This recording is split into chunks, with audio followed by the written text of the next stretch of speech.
Ты, наверное, про него там много знаешь, можешь Это что-то мой, рассказать? да, один из моих левел-артистов номер один для меня.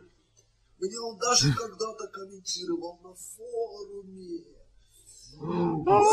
Я хочу в него детей. Я такой в обморок.